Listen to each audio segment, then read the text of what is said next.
Welcome back in Winner Career Classes on YouTube channel. Hi students, आज हम पढ़ेंगे English में नरेशन का इम्परेटिव सेंटेंस। हमने इससे पहले डायरेक्ट इनडायरेक्ट में अफर्मेटिव सेंटेंस पढ़ लिया है, अफर्मेटिव पढ़ लिया। इसके बाद हमने इंट्रोगेटिव सेंटेंस भी पढ़ लिया है। और इंट्रोगेटिव सेंटेंस दो प्रकार से स्टार्ट होते हैं, हेल्पिंग वर्ब से और WH वर्ड से, दोनों प्रकार के हमने पढ़ लिए हैं। और आज हमारा है टॉपिक इंपरेटिव सेंटेंस। अब हम पहले तो ये देखते हैं कि इंपरेटिव सेंटेंस है क्या। जैसे हमने अफर्मेटिव इंट्रोगेटिव की पहचान कर ली थी कि अफर्मेटिव सेंटेंस क्या होता है, इंट्रोगेटिव सेंटेंस क्या होता है, तो अब पहले तो हम देखेंगे इंपरेटिव सेंटेंस की पहचान क्या होगी, हमें कैसे पता लगेगा कि ये इंपरेटिव सेंटेंस है या अफर्मेटिव है या इंट्रोगेटिव है, कौन सा सेंटेंस है। तो पहले ये देखते हैं हम इंपरेटिव सेंटेंस की पहचान क्या होती है। तो हम पढ़े इंपरेटिव सेंटेंस। इंपरेटिव सेंटेंस जो है ये तीन तरीके से शुरू होता है, वर्ब की फर्स्ट फॉर्म से, और दूसरा होता है डोंट से या डू नॉट से।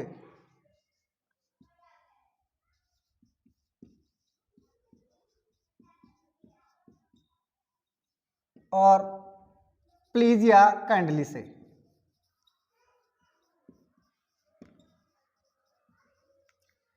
ये तीन तरीके से इंपरेटिव सेंटेंस शुरू होता है, वर्ब की फर्स्ट फॉर्म से, डोंट से, प्लीज और काइंडली से।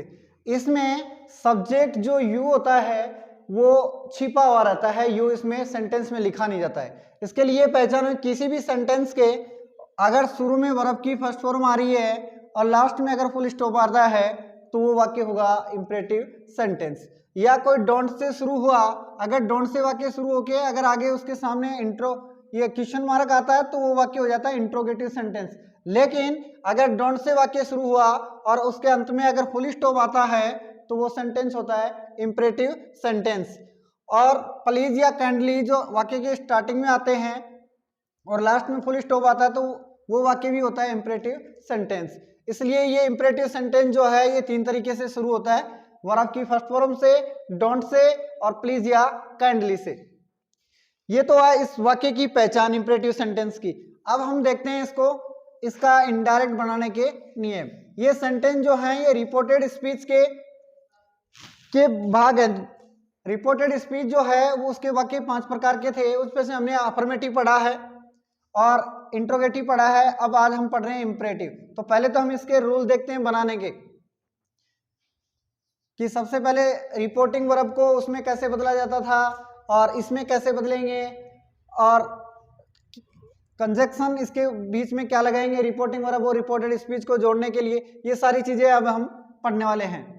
तो इससे पहले जो भी स्टूडेंट्स हमारे चैनल पे नए हैं वो चैनल को सब्सक्राइब कर लें, जिससे कि प्रत्येक वीडियो आप तक पहुंच जाए। और जो भी विद्यार्थी हमारा पहले का video first part second part नहीं देखा है डायरेक्ट इनडायरेक्ट का, वो देख लें, जिससे कि ये और भी बेहतरीन तरीके से समझ में आ जाए। अब देखो हम इसके रूल पढ़ते हैं। पहला कि ये इसमें होता क्या है, पहला नियम, जैसे रिपोर्टिंग वर्ब में हम बदलते हैं रिपोर्टिंग वर्ब। अफर्मेटिव में हमने क्या करा था, रिपोर्टिंग वर्ब को हमने सेड को टोल्ड में, से को टेल में और सेज को टेल्स में बदला था। और यहां पर हम रिपोर्टिंग वर्ब को रिपोर्टेड स्पीच के वाक्य के भाव के अनुसार लिखेंगे, वाक्य के भाव के अनुसार। अगर रिपोर्टेड स्पीच में कोई सेंटेंस दिया गया है और उसका अर्थ अगर उसका भावार्थ निकलता है कि अगर सलाह दी गई है तो हम सेड को बदलते हैं एडवाइज में, और अगर प्रार्थना की गई है तो सेड को हम बदलते हैं रिक्वेस्टेड में, और अगर आदेश दिया गया है तो हम बदलते हैं ऑर्डर्ड में, और अगर कोई चीज के लिए मना किया गया है तो हम सेड को बदलते हैं फॉरवर्ड में। तो यहां मैं आपको बताता हूं, सेड को अगर एडवाइस दी गई है, किसी भी सेंटेंस में अगर आपको एडवाइस दी गई है तो हम सेड को बदल देंगे एडवाइज्ड में। सेड की जगह हम लिख देंगे एडवाइज। अगर ऑर्डर दिया गया है तो हम बदलेंगे ऑर्डर्ड में। अगर रिक्वेस्ट की गई है, प्लीज या काइंडली से सेंटेंस शुरू होता है तो उसमें रिक्वेस्ट की जाती है, तो हम इसको बदल देंगे रिक्वेस्टेड में। इस तरह हम इन सेंटेंस को, और अगर वाक्य डोंट से शुरू होता है तो हम उसको बदल देते हैं, सेड को बदल देंगे फॉरवर्ड में। ये हमारी रिपोर्टिंग वर्ब बदलना हुआ। तो पहले तो हमने सबसे पहले तो पहचान कर ली वर्ब की। देखो जिस सेंटेंस में हमें वर्ब की फर्स्ट फॉर्म दिखाई देती है उसी में आपको या तो उस सेंटेंस से आपको पता करना है कि उसमें या तो एडवाइस दी जाती है या उसके अंदर ऑर्डर दिया जाता है। वर्ब की फर्स्ट फॉर्म से अगर सेंटेंस शुरू होता है तो या तो उसमें क्या मिलती है, एडवाइस या ऑर्डर मिलता है अधिकांश में। और डोंट से अगर वाक्य शुरू होता है तो उसमें हमें किसी चीज के करने के लिए मना किया जाता है तो उसके लिए हम क्या लगाते हैं, फॉरवर्ड। डोंट से जो भी सेंटेंस शुरू होंगे तो हम सेड को फॉरवर्ड में बदल सकते हैं। और अगर प्लीज और काइंडली से कभी भी सेंटेंस स्टार्ट होता है तो इसका मतलब हमें रिक्वेस्ट की गई है, प्रार्थना की गई है। तो ये बात आप समझ गए होंगे कि वर्ब की फर्स्ट फॉर्म से अगर सेंटेंस शुरू होगा तो उसमें या तो एडवाइस दी जा रही है या उसके अंदर ऑर्डर दिया गया है। और अगर वाक्य डोंट से शुरू हो रहा है तो कोई चीज मना की गई है तो हम उसको फॉरवर्ड में बदलते हैं। और प्लीज और काइंडली से स्टार्ट है तो रिक्वेस्टेड में बदल देते हैं, रिक्वेस्ट ही की जाती है उसके अंदर। तो अब हम इसका पहले एक एग्जाम्पल देखते हैं जिससे कि आपको समझ में आए।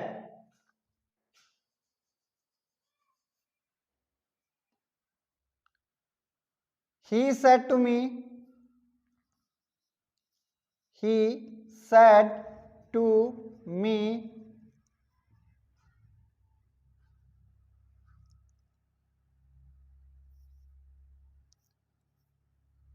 open the window। ये अगर आपके सामने सेंटेंस आता है, अब देखो पहले तो हम इसकी पहचान करते हैं कि ये सेंटेंस है कौन सा। तो हमें रिपोर्टेड स्पीच में गए और देखा यहां पर शुरू में क्या आ रहा है, वर्ब की फर्स्ट फॉर्म आ रही है। वर्ब की जैसे फर्स्ट फॉर्म आ गई और आगे फुल स्टॉप है, इसके अंदर यू जो है वो छिपा हुआ रहता है। तो कोई भी व्यक्ति आपको अगर आदेश देता है, ही सेड टू मी, उसने मुझे कहा ओपन द विंडो, कि दरवाजा खोलो, तो इसका मतलब वो यू बोल रहा है, फेस टू फेस बात होती है तो हम ये यू क्या है लिखने की जरूरत नहीं पड़ती। तो ओपन द विंडो, खिड़की खोलिए। अब ये सेंटेंस तो हमने पहचान लिया कि इंपरेटिव सेंटेंस है। कौन सा सेंटेंस हो गया ये, इंपरेटिव सेंटेंस है। अब इंपरेटिव सेंटेंस है और उसका अगर हम इनडायरेक्ट बनाते हैं तो कैसे बनाएंगे, सबसे पहले हमारा काम क्या होता है, रिपोर्टिंग वर्ब, और रिपोर्टिंग वर्ब को चेंज करना होता है। रिपोर्टिंग वर्ब में से नाम है उसको चेंज करना होता है, सेज है उसको या सेड है उसको चेंज करते हैं। तो यहां पर हमने देखा कि ये इंपरेटिव सेंटेंस है तो सेड टू रिपोर्टिंग वर्ब जो है वो किस में बदली जाएगी, अगर वाक्य में आपको एडवाइस दी जा रही है, रिपोर्टेड स्पीच के सेंटेंस में अगर आपको एडवाइस है तो आपको सेड को बदलना है एडवाइज में। और अगर ऑर्डर दिया गया है तो आपको बदलना है ऑर्डर्ड में। अगर रिक्वेस्ट की गई है तो सेड को बदलना है रिक्वेस्टेड में। बात समझ में आई होगी यहां तक। अब देखते हैं हमें ओपन द विंडो, इससे इस सेंटेंस से हमें पता लगाना है कि इसमें हमें सलाह दी गई है, आदेश दिया गया है। अब ही सेड टू मी, उसने मुझे कहा ओपन द विंडो, दरवाजा खोलो। तो इस वाक्य में क्या दिया गया है, आदेश दिया गया है, ऑर्डर, ऑर्डर दिया गया है। तो सेड टू को हम किस में बदलेंगे, ऑर्डर्ड में। तो यहां लिख देंगे हम ही ऑर्डर्ड, ये लिख दिया ऑर्डर्ड मी। इसके बाद देखो दूसरा काम हमारा क्या होता है, रिपोर्टिंग वर्ब और रिपोर्टेड स्पीच को जोड़ना पड़ता है। रिपोर्टिंग वर्ब और रिपोर्टेड स्पीच को जोड़ना, तो इसको जोड़ेंगे किससे, जैसे हमने अफर्मेटिव वाक्य में रिपोर्टिंग वर्ब और रिपोर्टेड स्पीच को दैट से जोड़ा, और इंट्रोगेटिव सेंटेंस में हेल्पिंग वर्ब से शुरू होने वाले वाक्य को इफ से जोड़ा या वेदर से जोड़ा, WH वर्ड से शुरू होने वाले वाक्य को WH वर्ड से जोड़ा। तो इंपरेटिव सेंटेंस के अंदर आपको क्या करना है, रिपोर्टिंग वर्ब और रिपोर्टेड स्पीच को टू से जोड़ना है। इसको दोनों को हम किससे जोड़ेंगे, टू से जोड़ेंगे। तो आगे लिखते हैं इसको, देखो एक एक पॉइंट पॉइंट टू आप समझना, स्टेप बाय स्टेप चलोगे तो बिल्कुल समझ में आ जाएगा ये। तो पहले हमने क्या करा, पहला काम हमारा क्या होता है, रिपोर्टिंग वर्ब को बदलना। तो हमने सेड को बदल दिया, किसमें, ऑर्डर्ड में। क्यों बदल दिया, क्योंकि रिपोर्टेड स्पीच के सेंटेंस का जो भाव है वो आदेश का है, तो हमने किसमें बदला इसको, ऑर्डर्ड में। इसके बाद हम दोनों को जोड़ते हैं। दूसरा रूल हमारा क्या है, रिपोर्टिंग वर्ब और रिपोर्टेड स्पीच को जोड़ना। तो दोनों को जोड़ने के लिए इंपरेटिव सेंटेंस में हम किससे जोड़ते हैं, टू से। तो हमने जोड़ दिया यहाँ पे टू से। यहां तक हमारे दो रूल होते हैं कि हमने पहले तो रिपोर्टिंग वर्ब को बदला, इसके बाद में रिपोर्टिंग वर्ब और रिपोर्टेड स्पीच को जोड़ दिया है। अब हमारा तीसरा रूल क्या है, तीसरे रूल में उस टेंस में होता है, जैसे टेंस बदलना है, प्रोनाउन बदलना है, वो शेष नियम इसमें भी क्या रहेंगे, यथावत ही रहते हैं। शेष नियम वो के वो ही रहेंगे, टेंस भी वैसे ही बदलना है और प्रोनाउन भी वैसे ही बदलना है, जो मैं पहले के सेंटेंस में आपको बता चुका हूं। तो अब हमें यहाँ पे सीधा क्या लिख देंगे, ये जो सेंटेंस है इसको लिख देंगे ऐसा कैसा, ओपन द विंडो। जैसे ही हमने लिखा और ये कॉमा इन्वर्टेड कॉमा सब हटा देंगे, ये हमारा इनडायरेक्ट सेंटेंस बन गया।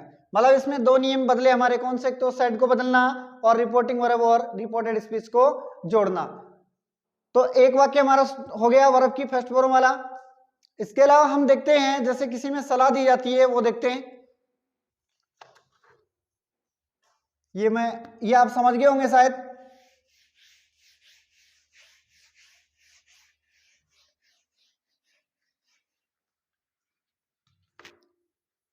The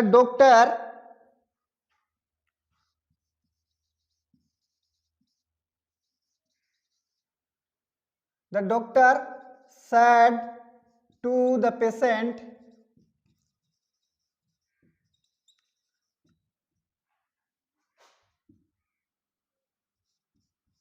take light food।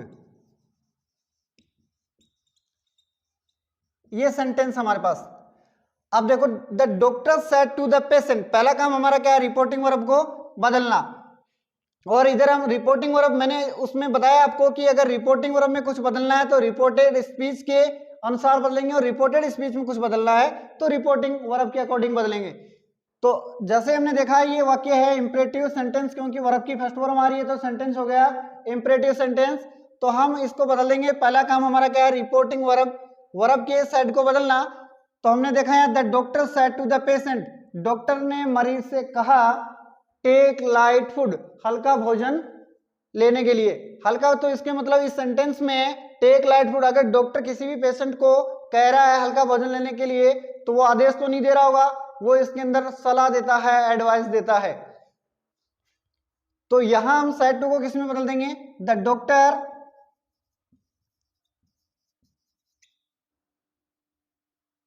Advised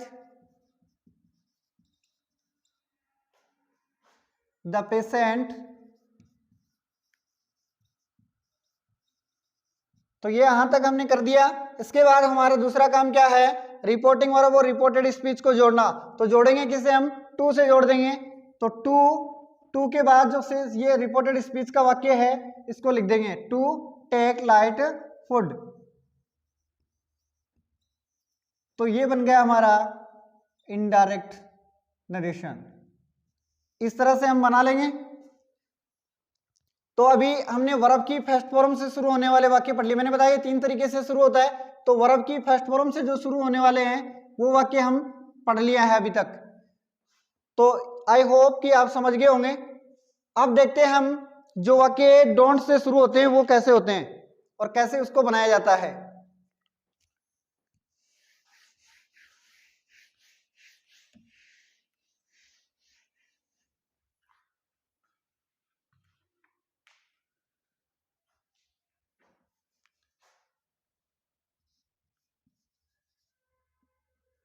the teacher said to us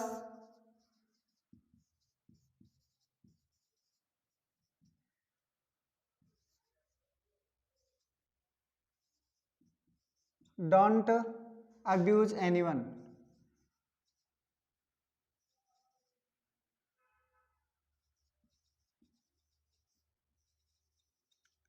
ये सेंटेंस है। अब हमने देखा कि ये डोंट से शुरू हो रहा है और आगे फुल स्टॉप है, तो इसका मतलब ये रिपोर्टेड स्पीच का वाक्य जो है वो इंपरेटिव सेंटेंस है। अब इंपरेटिव सेंटेंस है तो हम सेड को किस में बदलते हैं? अगर डोंट से वाक्य स्टार्ट होता है तो हमें सेड को बदलना है फॉरवर्ड में। सेड को किस में बदल देंगे? फॉरवर्ड में। मैंने बताया ना कि अगर वाक्य डोंट से स्टार्ट है तो हम सेड को किस में बदलेंगे? फॉरवर्ड में। तो हम बदलते हैं द टीचर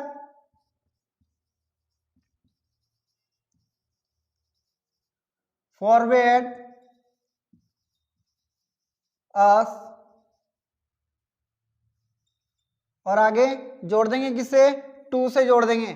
रिपोर्टिंग वर्ब और रिपोर्टेड स्पीच को टू से जोड़ देते हैं। अब देखो इसमें आगे क्या होता है, जो डोंट है इसको हम यहां से हटा देते हैं। डोंट को हटा देंगे और आगे का जो वाक्य है वो हम लिख देंगे।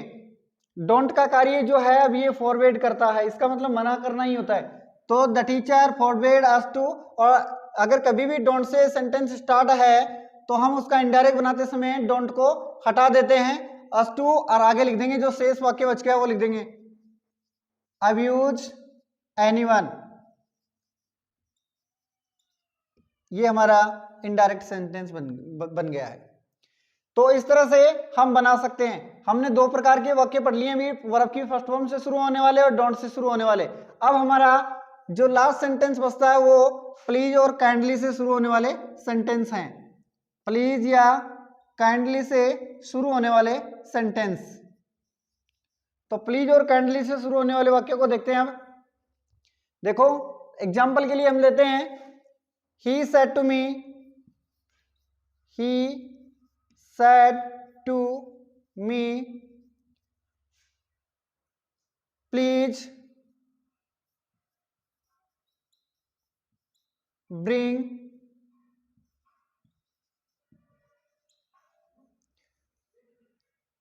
me a glass water। ये देखो अब जैसे ही प्लीज या काइंडली से, मैंने बताया प्लीज और काइंडली से वाक्य शुरू होता है तो इसका मतलब अगला आपसे रिक्वेस्ट कर रहा है। तो रिक्वेस्ट कर रहा है तो हम सैड को किस में बदल देंगे? रिक्वेस्टेड में। तो यहां पर हम सबसे पहले हमारा काम क्या होता है? रिपोर्टिंग वर्ब को बदलना। और रिपोर्टिंग वर्ब किसके अकॉर्डिंग बदली जाती है? रिपोर्टेड स्पीच के। अगर रिपोर्टेड स्पीच का वाक्य जैसे ही प्लीज और काइंडली से शुरू होगा तो हम सैड को बदल देंगे किसमें? रिक्वेस्टेड में। तो हम बदल देते हैं ही requested me, और अब हम यहां से ये प्लीज जो है इसको हटा देते हैं। प्लीज और काइंडली जो है इसको क्या कर देंगे? हटा देंगे, क्योंकि अब इस प्लीज और काइंडली का कार्य कौन करने लग गया? रिक्वेस्टेड। तो हम यहां से इस प्लीज को क्या करते हैं? प्लीज हो चाहे काइंडली हो, इसको हटा देते हैं। और हटाने पहले तो यहाँ हम दोनों को जोड़ेंगे तो क्या लिखेंगे? टू। टू तो लिखना है। इंपरेटिव सेंटेंस को जोड़ने के लिए कंजक्शन क्या लगाएंगे? टू। तो ही रिक्वेस्टेड मी टू, और प्लीज और काइंडली को यहां से हटा देते हैं। जो शेष वाक्य बच गया उसको लिखते हैं ब्रिंग। अब देखो मी आ गया, ये हमारा प्रोनाउन हो गया। तो मी प्रोनाउन है और कौन सा पर्सन है? फर्स्ट पर्सन है। और फर्स्ट पर्सन किसके अकॉर्डिंग बदलता है? सब्जेक्ट। ये मैं आपको प्रोनाउन अच्छी तरीके से हम डायरेक्ट इनडायरेक्ट का जो फर्स्ट पार्ट है उसमें समझा चुका हूं कि इसका स्ट्रक्चर के उसका स्ट्रक्चर है कि जो फर्स्ट पर्सन होता है वो सब्जेक्ट के अनुसार बदलता है, सेकंड पर्सन ऑब्जेक्ट के अनुसार, और थर्ड पर्सन नो चेंज। ये चीज अगर आपने फर्स्ट पार्ट नहीं देखा है डायरेक्ट इनडायरेक्ट का, वो देखें, जिससे कि उसमें अच्छी तरीके से समझाए हुए हैं प्रोनाउन कैसे बदले जाते हैं, टेंस कैसे बदले जाते हैं, ये सारी चीज उसके अंदर समझाई हुई हैं। तो he requested me to bring. अब मी आ गया हमारे पास। तो मी क्या है? First person. फर्स्ट पर्सन किसके अकॉर्डिंग बदलता है? रिपोर्टिंग वर्ब के सब्जेक्ट के अकॉर्डिंग। रिपोर्टिंग वर्ब का सब्जेक्ट कौन है? ही। अब यहाँ ये ही है सब्जेक्ट, और हमें मी जो है ये फर्स्ट पर्सन है, लेकिन है क्या? ये साथ में ऑब्जेक्ट। मी क्या होता है? आई का ऑब्जेक्ट। तो हमें ऑब्जेक्ट की जगह ऑब्जेक्ट ही रखना होता है, सब्जेक्ट की जगह सब्जेक्ट ही रखना होता है, और पजेसिव की जगह पजेसिव ही रखना होता है। तो हम यहाँ पे इस ही का ऑब्जेक्ट बना के रखेंगे। तो ही का ऑब्जेक्ट क्या होता है? Him. Him a glass water, और आगे फुल स्टॉप लगा देंगे। इसमें सिर्फ प्रोनाउन ही बदले जाते हैं। तो इस तरह से ये इंपरेटिव सेंटेंस जो है हमारा खत्म होता है। इंपरेटिव सेंटेंस मैंने आपको बता दिया 3 तरीके से शुरू होगा, वर्ब की फर्स्ट फॉर्म से, प्लीज या काइंडली से और डोंट से शुरू होता है। कैसे इसकी पहचान बता दी, इसको बनाना है, ये सब बता दिए, ये सब आप समझ गए होंगे सारे। और जो भी विद्यार्थी अभी तक भी हमारे चैनल को सब्सक्राइब नहीं किया है वो सब्सक्राइब कर लें, कमेंट करें, लाइक करें।